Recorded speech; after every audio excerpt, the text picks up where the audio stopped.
So this shooting at the YouTube headquarters, yes. how many got shot and 3 killed, were injured, and the person shooter, killed herself, didn't she? Yes, a woman opened fire at the YouTube headquarters just yesterday, setting off a panic among employees, wounding at least 4 people, actually, before fatally shooting herself, is what the police have been saying. Obviously, at HQ, YouTube HQ, you can imagine how many posts went out during this incident. Yeah. It was all over social media, Instagram, Twitter. YouTube employee Vadim Lavrusik posted it on Twitter that he heard the gunshots and saw people running. He said he was barricaded in a room with co-workers before being safely evacuated. Basically, the woman apparently had issues with YouTube. She was a blogger, a vegan blogger, and she used to blog in Persian. And what happened was YouTube stopped paying her for some of her videos. Her father said that she went missing for 2 days, and he says that he had put out a warning, but 2 days or so before that, police had actually spotted her sleeping in her car.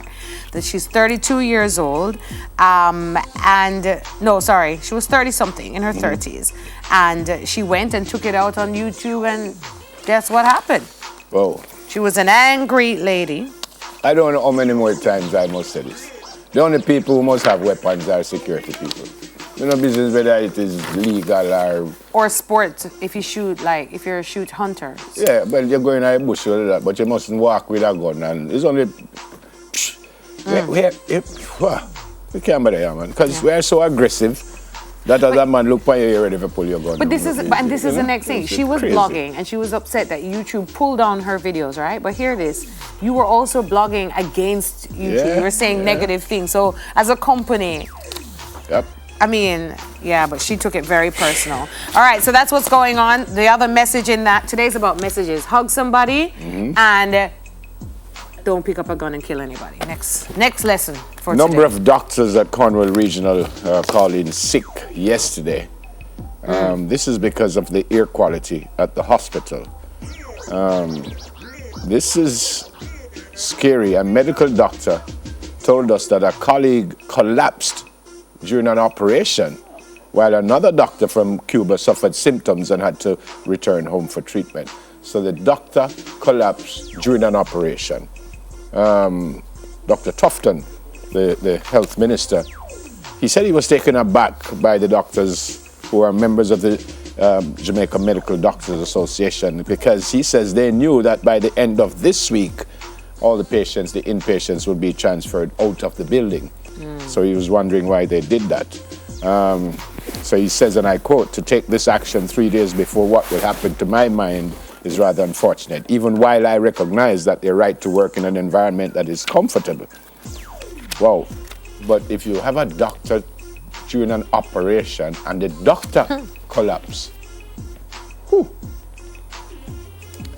let's hope that this is just fixed very, very quickly. Yeah, we need to fix that. Now, here's this one. Somebody who drinks coffee every day, quite interesting. Los Angeles judge has determined that coffee companies must carry a cancer warning label on their coffees because they say that there's a chemical produced in the roasting process, and it's acrylamide carcinogen. It's present in the coffee, and Starbucks and other people took them to court to say basically you can't do that, but the LA judge has ruled that there has to be a cancer warning on there. The coffee industry, as I said, has claimed that the chemical was present at harmless levels and should be exempt from the law because it results naturally from the cooking process that makes the beans flavorful. It also argued that coffee was good for the body, but still, the LA judge ruled. Despite eased concerns in recent years about the possible dangers of coffee, with some studies finding health benefits.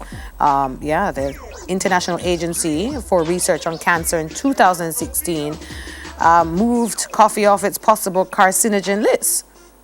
But there you go. The judge, once again, has ruled. All right, well, in LA. I guess the story is that find out what you're drinking and ensure that you don't get yourself in any problems. Yeah.